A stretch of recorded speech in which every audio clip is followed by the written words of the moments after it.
भक्तों, चाहे मर जाना, लेकिन देवउठनी एकादशी के दिन चुपचाप खा लेना, यह एक अमृत तुल्य चीज। माता लक्ष्मी आएंगी, साक्षात आपके घर इतना पैसा आएगा कि संभाल नहीं पाओगे। साल की सबसे बड़ी और सबसे चमत्कारिक एकादशी कही जाती है देवउठनी एकादशी। कहा जाता है कि यह एकादशी पूरे साल की 24 एकादशियों में सबसे श्रेष्ठ मानी जाती है। इस दिन किया गया कोई भी उपाय कभी निष्फल नहीं जाता, यानी जो भी काम सच्चे मन से किया जाए उसका फल अवश्य मिलता है। भक्तों, देव उठनी एकादशी की रात तुलसी माता में एक खास चीज जरूर बांधनी चाहिए और इस दिन गौ माता को एक चीज अवश्य खिलानी चाहिए। साथ ही आज हम आपको यह भी बताएंगे कि जो भी भक्त सच्चे दिल से और पूरे श्रद्धा भाव के साथ देव उठनी एकादशी के दिन यह एक चीज खा लेता है, उसके घर में धन, दौलत और समृद्धि की वर्षा होती है, हर इच्छा और मनोकामना पूरी होती है। इसलिए भक्तों, आपसे एक विनती है कि वीडियो को पूरा देखें, आधा अधूरा कभी न देखें। कई लोग ऐसे होते हैं जो वीडियो को बीच बीच से काट कर देख लेते हैं, लेकिन ऐसे व्यक्ति जीवन में कभी सफलता प्राप्त नहीं कर पाते। जो व्यक्ति ज्ञान को अधूरा लेता है उसे पूर्ण फल कभी नहीं मिलता। इसलिए आप वीडियो को अंत तक जरूर देखें, क्योंकि हम आपको हर जानकारी क्रमवार बताएंगे। भक्तों, हर साल कार्तिक मास के शुक्ल पक्ष की दशमी तिथि के अगले दिन देव उठनी एकादशी मनाई जाती है। इस वर्ष यह शुभ तिथि 1 नवंबर 2025 शनिवार के दिन पड़ रही है। देव उठनी एकादशी की तिथि की शुरुआत 1 नवंबर की सुबह 9:11 से होगी और इसका समापन अगले दिन 2 नवंबर की सुबह 7:31 पर होगा। इस वर्ष इस दिन व्याघात योग और सर्वार्थ सिद्ध योग का संयोग बन रहा है। इन योगों में भगवान विष्णु की पूजा करने से साधक को मनोवांछित फल प्राप्त होता है। इस दिन यदि माता लक्ष्मी की पूजा भी साथ में की जाए तो वैवाहिक जीवन में सुख और समृद्धि दोनों का वास होता है। हिंदू धर्म में देव उठनी एकादशी का बहुत विशेष महत्व है, क्योंकि इस दिन भगवान विष्णु 4 महीने की योग निद्रा से जागते हैं। भगवान के जागने के साथ ही सृष्टि में पुनः शुभ और मांगलिक कार्य जैसे विवाह, सगाई, गृह प्रवेश और मुंडन आदि शुरू हो जाते हैं। इसलिए इसे देवोत्थान एकादशी या देव प्रबोधिनी एकादशी भी कहा जाता है। इस दिन भगवान विष्णु की पूजा यदि पूरे विधि विधान से की जाए तो वे शीघ्र प्रसन्न होकर अपने भक्तों पर असीम कृपा बरसाते हैं। भक्तों, आगे बढ़ने से पहले अगर आप भी चाहते हैं कि लक्ष्मी माता का आशीर्वाद आप पर बना रहे तो इस वीडियो को एक लाइक करें और आपके अपने चैनल को सब्सक्राइब कर लें और कमेंट बॉक्स में जय लक्ष्मी माता जरूर लिखें और साथ ही आप अपनी राशि को कमेंट बॉक्स में जरूर लिख दें, क्योंकि हम राशि से जुड़ा भाग्य भी बताते हैं और भाग में चल रही परेशानियों को तत्काल दूर करने के लिए आसान से आसान उपाय भी बताते हैं। इसीलिए आप अपनी राशि कमेंट बॉक्स में जरूर लिख दें। देव उठनी एकादशी के दिन व्रत रखने वाले व्यक्ति को निर्जल या केवल जल आधारित पदार्थों पर रहना चाहिए। अगर कोई वृद्ध, रोगी या बालक है तो वह एक समय का फलाहार कर सकता है। इस दिन चावल और नमक का सेवन नहीं करना चाहिए। तामसिक आहार जैसे प्याज, लहसुन, मांस, मदिरा और बासी भोजन का त्याग करें। दिन भर भगवान विष्णु या अपने इष्ट देव की उपासना करें और एयूएम नमो भगवते वासुदेवाय नमः मंत्र का जाप अवश्य करें। देवोत्थान एकादशी के दिन पूजा के लिए सबसे पहले गन्ने का मंडप बनाएं। बीच में एक सुंदर चौक बनाकर उसके मध्य में भगवान विष्णु की मूर्ति या चित्र स्थापित करें। चौक के पास भगवान के चरण चिन्ह बनाए जाते हैं जो पूरी पूजा तक ढके रहते हैं। भगवान को गन्ना, सिंघाड़ा, फल और मिठाई अर्पित करें। फिर एक घी का दीपक जलाएं और उसे रात भर जलने दें। भोर में भगवान के चरणों की विधिवत पूजा करें और फिर भजन कीर्तन करते हुए भगवान को जगाएं। कहते हैं कि इस दिन भगवान के चरणों को स्पर्श करके जो भी मनोकामना मांगी जाती है वह अवश्य पूरी होती है। देव उठनी के बाद तुलसी विवाह का विशेष महत्व है। भगवान विष्णु के योग निद्रा से जागने के बाद उनके शालिग्राम स्वरूप का विवाह तुलसी माता से कराया जाता है। तुलसी माता भगवान विष्णु को अत्यंत प्रिय हैं। इस दिन यदि कोई केवल तुलसी दल ही अर्पित कर दे तो भी भगवान विष्णु प्रसन्न हो जाते हैं। इस परंपरा के पीछे प्रकृति संरक्षण और वैवाहिक सुख की भावना छिपी होती है। जो भक्त तुलसी विवाह संपन्न कराते हैं उन्हें वैवाहिक जीवन में सुख, शांति और प्रेम की प्राप्ति होती है। एकादशी के दिन अपनी क्षमता अनुसार अन्नदान करना बहुत शुभ माना गया है, लेकिन ध्यान रखें कि इस दिन किसी और के घर का अन्न ग्रहण न करें। अगर किसी कारणवश व्रत पूरा नहीं रख सकते तो दिन में एक बार फलाहार करें या केवल दूध और जल का सेवन कर सकते हैं। भक्तों, देव उठनी एकादशी केवल एक तिथि नहीं है, यह वो दिन है जब स्वयं भगवान विष्णु अपनी योग निद्रा से जागकर धरती पर शुभ ऊर्जा का संचार करते हैं। इस दिन की गई पूजा, भक्ति और साधना का फल सैकड़ों गुना बढ़कर मिलता है। इसलिए भक्तों, इस वर्ष की देव उठनी एकादशी को पूरे विधि विधान, श्रद्धा और भक्तिभाव के साथ मनाएं, ताकि आपके जीवन में सुख, शांति, समृद्धि और सफलता का प्रकाश हमेशा बना रहे। एकादशी 11 के दिन व्रतधारी व्यक्ति को गाजर, शलजम, गोभी, पालक इत्यादि का सेवन नहीं करना चाहिए।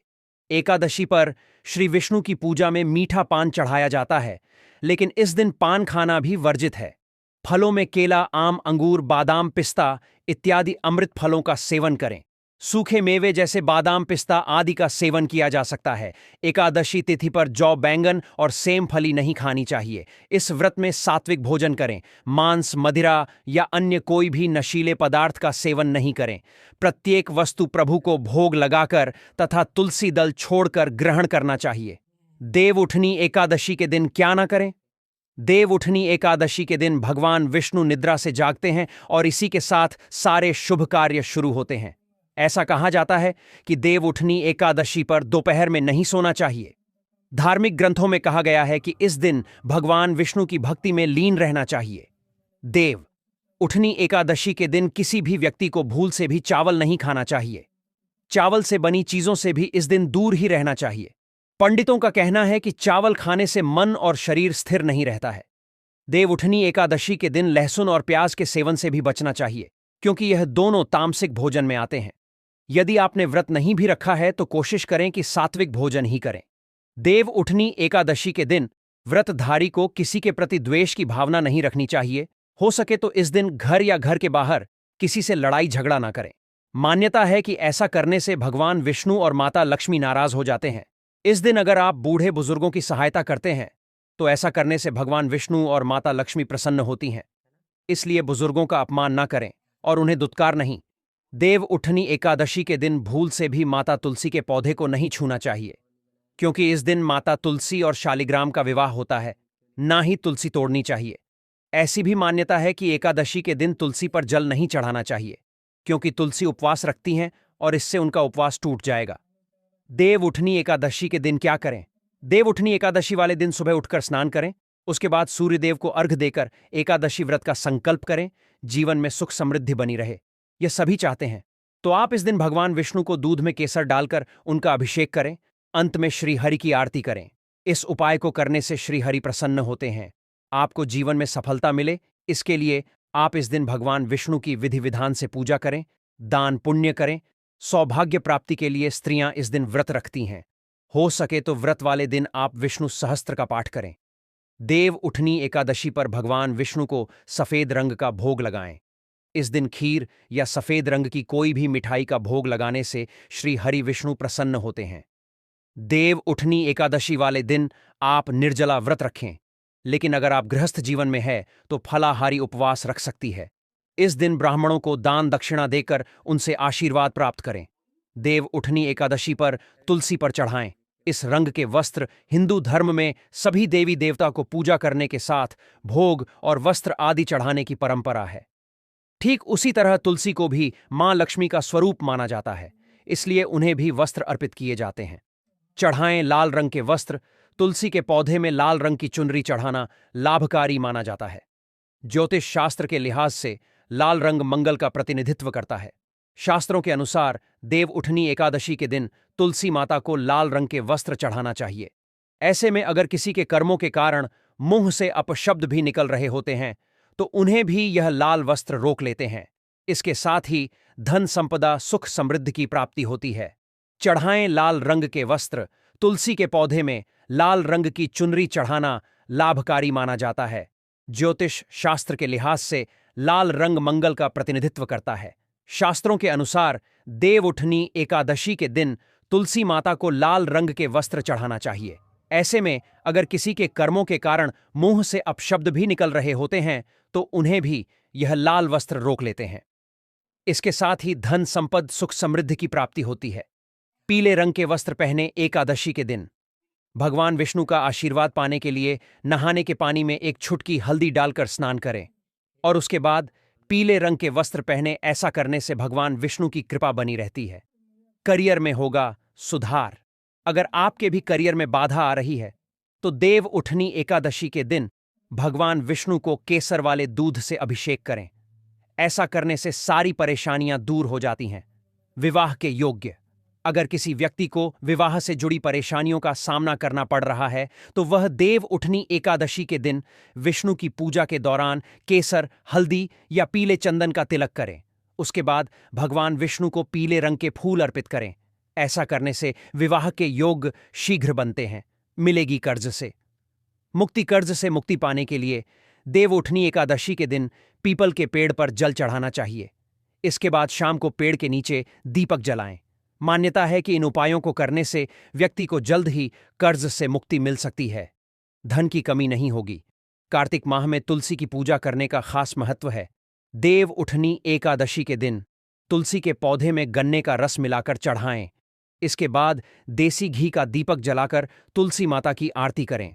मान्यता है कि ऐसा करने से व्यक्ति को कभी धन की कमी नहीं होता और जीवन से सभी कष्ट भी दूर होते हैं।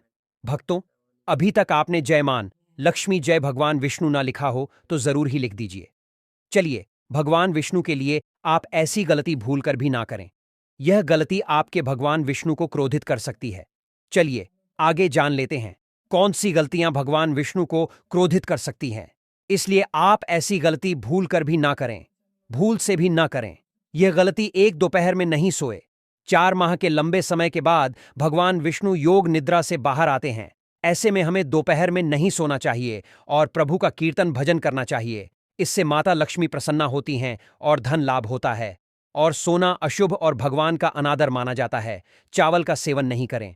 पौराणिक मान्यताओं और कहानियों में एकादशी के दिन चावल खाने की मनाही है।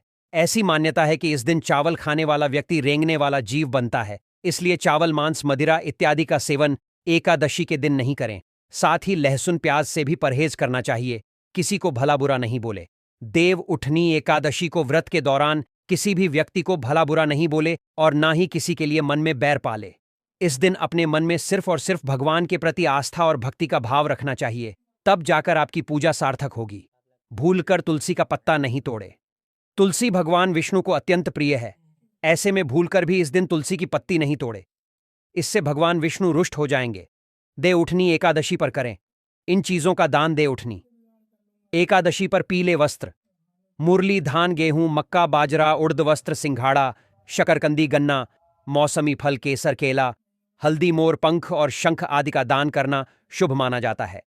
दान करते समय इस बात का ध्यान रखें कि इसका जिक्र किसी तीसरे व्यक्ति से गलती से ना करें, क्योंकि दान को जितना हो सके उतना छिपाकर करना चाहिए। भक्तों, यह भी जानना आपके लिए बेहद हॉट, बेहद ही जरूरी और खास है कि देवोत्थान एकादशी का महत्व हमारे वेदों और पुराणों में ऐसी मान्यता है कि दिवाली के बाद होने वाली इस एकादशी के दिन ईश्वर का उत्थान होता है। इसलिए विवाह, उपनयन या गृह प्रवेश आदि जैसे सभी शुभ कार्य देवोत्थान 11 के बाद से शुरू होते हैं। इसी कारण इस 11 के दिन तुलसी विवाह भी किया जाता है। घरों में चावल के आटे से चाक बनाया जाता है तथा बांस के छत्र, कैनोपी के बीच भगवान विष्णु की पूजा की जाती है। इस दिन पटाखे भी जलाए जाते हैं। देवोत्थानी 11 को आमतौर पर छोटी दिवाली के नाम से भी जाना जाता है। 11 के इस दिन से मंगल का संवाहक फिर से अपनी शक्ति प्राप्त करता है। कार्तिक शुक्ल एकादशी के दिन तुलसी विवाह के साथ ही घर में सभी सकारात्मक कार्य सुचारू रूप से किए जा सकते हैं। तुलसी का पौधा प्रकृति का चित्रण करने के साथ ही एक औषधीय पौधा भी माना जाने के कारण लाभप्रद होने से सभी को दान में दिया जाता है। 4 महीनों की निद्रा से भगवान विष्णु के जागने के बाद उस क्षण के बाद से सभी शुभ कार्य किए जा सकते हैं। भारतीय कैलेंडर के अनुसार एकादशी का दिन वास्तव में नीरस होने के कारण विशेष रीति रिवाजों के साथ मनाया जाता है। इस दिन से विवाह और कई अन्य शुभ कार्यक्रमों की शुरुआत होती है। इस दिन व्रत रखने का भी अत्यधिक महत्व बताया गया है। महिलाएं तुलसी विवाह के दिन अपने लन को मलमल से सजाकर इस त्योहार को भजन और गीतों के साथ मनाती हैं। दीपदान के लाभ ऐसा कहा जाता है कि नियमानुसार देवोत्थान एकादशी भगवान विष्णु के शालिग्राम रूप और देवी वृंदा तुलसी के विवाह का दिन होता है। भगवान विष्णु की निद्रा के 4 महीनों के दौरान सृष्टि के कार्यों से मुक्त होने पर, भगवान रुद्र के शांत हो जाने पर भगवान विष्णु 4 महीनों लंबी निद्रा से जागने के बाद ब्रह्मांड के प्रबंधन कार्यों को फिर से शुरू करते हैं। अतः इस दिन पूर्ण समर्पण और विश्वास के साथ भगवान विष्णु की पूजा की जाती है। दिन के उजाले में घर की छत पर दीपक रखकर आनंद और सुख में वृद्धि करने के लिए रात में रोशनी करके घर के किसी भी हिस्से में अंधेरा नहीं होने देना चाहिए। आखिर श्री हरि निद्रा में क्यों जाते हैं? एक समय की बात है, भगवान विष्णु से उनकी प्रिया लक्ष्मी जी ने कहा, प्रभु, आप पूरे दिन जागते हैं और जब निद्रा लेते हैं तो वर्षों के लिए निद्रा में चले जाते हैं, जिससे प्रकृति का संतुलन बिगड़ जाता है। इसलिए इसे समझते हुए योजना अनुसार निद्रा ले, जिससे मेरी भी मदद हो जाए। लक्ष्मी जी की बात सुनकर भगवान विष्णु ने मुस्कुराकर उत्तर दिया, देवी, आपने सत्य और उचित ही कहा है। मेरे जागने से अन्य सभी देवताओं को और विशेष रूप से आपको मेरी सेवा के कारण विश्राम नहीं मिल पाता है। आज से मैं वर्षारथ में 4 महीनों के लिए निद्रा में जाऊंगा, जो अल्प निद्रा और योग निद्रा कहलाएंगे, जिससे मेरे अनुयायियों पर परम कृपा बनी रहेगी। इस अवधि के दौरान मेरी निद्रा की भावना का ध्यान रखने वाले सभी भक्तों के घरों में हमेशा आपके साथ वास करके कृपा बरसा हंगा तुलसी शालिग्राम विवाह, कार्तिक मास में स्नान करने वाली महिलाओं द्वारा एकादशी के दिन भगवान विष्णु, जिन्हें शालिग्राम के नाम से भी जाना जाता है, और विष्णु प्रिया तुलसी का विवाह कराया जाता है। तुलसी वृक्ष और शालिग्राम का विवाह समारोह सुंदर से मंडप में किया जाता है। समारोह के दौरान नामा आष्ट सहित विष्णु सहस्त्र नाम का पाठ किया जाता है। शास्त्रों के अनुसार इस तुलसी शालिग्राम विवाह को मनाने का कारण सुखी वैवाहिक जीवन और पुण्य की प्राप्ति होता है। कार्तिक मास में तुलसी वृक्ष दान करने से बड़ा कोई दान नहीं होता। पृथ्वीलोक में जो इस प्रकार हैं: वृंदावनी वृंदा, विश्व पूजिता, विश्व पावनी, पुष्पसारा, नंदिनी, कृष्ण जीवनी और तुलसी। श्री हरि के पवित्र प्रसाद में तुलसी पत्र का होना अनिवार्य होता है और भगवान की माला और चरणों में तुलसी पत्र अर्पित किए जाते हैं। देवउठनी एकादशी पौराणिक व्रत कथा। एक बार एक राजा था और उसके राज्य में सभी एकादशी का व्रत रखते थे। एकादशी के दिन पशुओं सहित कोई भी भोजन नहीं दिया जाता था। एक दिन दूसरे राज्य से एक आदमी ने राजा के पास आकर नौकरी पर रखने का अनुरोध किया। राजा ने उसे नौकरी पर रखने की सहमति देने से पहले शर्त रखी कि उसे एकादशी के दिन को छोड़कर प्रत्येक दिन भोजन दिया जाएगा। उस समय उस आदमी ने राजा की शर्त मान ली, लेकिन एकादशी के दिन जब उसे फल दिए गए तो उसने फल लेने से मना कर दिया और राजा के पास जाकर विनती की कि यह फल उसके लिए पर्याप्त नहीं है और वह भूख से मर जाएगा, और उसने राजा से खाना देने की विनती की। इसके बाद राजा के शर्त याद दिलाने के बाद भी वह खाना छोड़ने के लिए तैयार नहीं हुआ, इसलिए राजा ने उसे आटा, दाल, चावल आदि दे दिए। राजा से भोजन प्राप्त करने के बाद उस आदमी ने सामान्य रूप से नदी में स्नान करके भोजन तैयार करना शुरू किया। खाना बन जाने के बाद वह भगवान को आकर खाने के लिए बुलाने लगा। उसके पुकारने पर भगवान पीतांबर धारण करके चतुर्भुज रूप में आए और उसके साथ प्रेम से भोजन करने लगे। भोजन करने के बाद ईश्वर वहीं रुक गए और वह आदमी अपने काम पर चला गया। 15 दिन के बाद दोबारा एकादशी आने पर उस आदमी ने राजा से दुगनी मात्रा में भोजन देने की विनती की। कारण पूछने पर उसने राजा को उत्तर दिया कि वह उस दिन भूखा रहा, क्योंकि ईश्वर ने भी उसके साथ भोजन किया था, जो 2 लोगों के लिए पर्याप्त नहीं था। यह सुनकर राजा आश्चर्यचकित रह गया तथा विश्वास करने को तैयार नहीं था कि भगवान उस आदमी के साथ भोजन करते हैं। राजा बोला कि वह एकादशी का व्रत रखते हैं, भगवान की पूजा करते हैं, लेकिन भगवान कभी भी उनके सामने प्रकट नहीं हुए। यह सुनने के बाद उस आदमी ने कहा कि अगर उन्हें विश्वास नहीं है तो वह उसके साथ चले और वृक्ष के पीछे छिपकर वहां जो कुछ हो रहा है उसे देख ले। उस आदमी के सच और झूठ को जानने की इच्छा से राजा नदी के पास जाकर पेड़ के पीछे छिप गए। हमेशा की तरह आदमी ने खाना पकाया और शाम तक भगवान को पुकारता रहा, लेकिन भगवान नहीं आए। आखिरकार उस आदमी ने भगवान से प्रार्थना की कि यदि वह नहीं आए तो वह नदी में कूदकर अपनी जान दे देगा, लेकिन भगवान फिर भी नहीं आए। तब वह स्वयं मरने के लिए नदी की तरफ चलने लगा। जीवन खत्म करने की उसकी दृढ़ इच्छा शक्ति जानकर ईश्वर ने जल्दी से प्रकट होकर उसे ऐसा करने से रोका और फिर दोनों ने एक साथ भोजन का आनंद लिया। भोजन करने के बाद भगवान उसे अपने विमान से अपने धाम ले गए। यह देखकर राजा को एहसास हुआ कि जब तक मन शुद्ध ना हो तब तक उपवास करने का कोई लाभ नहीं है। इससे राजा को सीख मिली और उसने भी शुद्ध मन से व्रत करना प्रारंभ किया और अंत में स्वर्ग को प्राप्त किया। देव उठनी एकादशी कथा। एक राजा के राज्य में सभी लोग आनंदपूर्वक रहते थे। हालांकि उसके राज्य में कोई भी अन्न या खाद्य पदार्थ न बेचकर सिर्फ फल बेचा करते थे। एक बार भगवान ने उनकी परीक्षा लेने का निर्णय किया और भगवान स्वयं एक सुंदर कन्या का रूप बदलकर मार्ग में बैठ गए। उसी समय राजा ने वहां से जाते हुए उसे देखकर पूर्ण आश्चर्य के साथ उससे पूछा, तुम कौन हो? तुम यहां क्यों बैठी हो?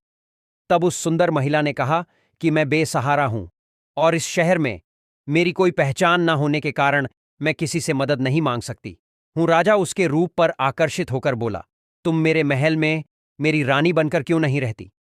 तब उस सुंदर महिला ने कहा, मैं तभी आपकी बात मानूंगी जब आप अपनी सभी जिम्मेदारियां मुझे सौंप देंगे। साथ ही मेरे पास आपके राज्य के सभी अधिकार होंगे। मैं जैसा खाना बनाऊंगी आपको खाना होगा। राजा अत्यधिक आसक्त होने के कारण उसकी सभी बातों पर सहमत हो गए। अगले दिन एकादशी थी और रानी ने बाजार में खाना बेचने का आदेश दिया तथा मछली और मटन पकाकर राजा से खाने को कहा। तब राजा यह देखकर बोला कि आज एकादशी को वह केवल फल खाएंगे। उसी क्षण रानी ने उसे वादे की याद दिलाकर कहा, या तो आप खाना खाइए, अन्यथा मैं आपके बड़े बेटे का सिर काट दूंगी।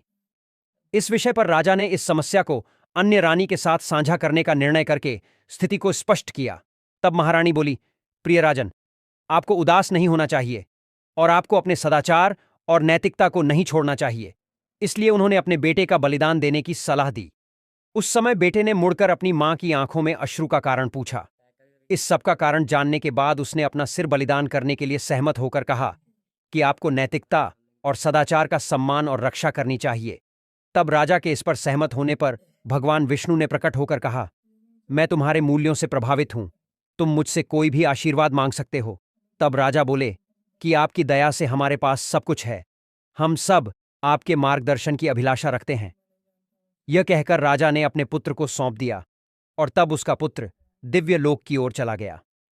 भक्तों, गौ माता को इस दिन गुड़ जरूर खिलाना चाहिए, रोटी में रखकर खिलाना चाहिए।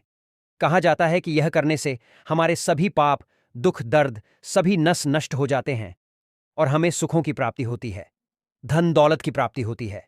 इसलिए भक्तों, इस उपाय को आपको जरूर करना चाहिए। भक्तों, यह तमाम जानकारी जन रुचि को ध्यान में रखकर दी जा रही है। वास्तुशास्त्र के उपाय को अपनी आस्था और विश्वास पर आजमाएं। हमारा चैनल इस वीडियो के द्वारा किसी भी प्रकार का कोई दावा नहीं करता है। आज की यह जानकारी अगर आपको पसंद आई हो तो इस वीडियो को एक लाइक करके आपके अपने चैनल को सब्सक्राइब कर लें और बेल नोटिफिकेशन को ऑल पर सेट जरूर करें। जय श्री राम।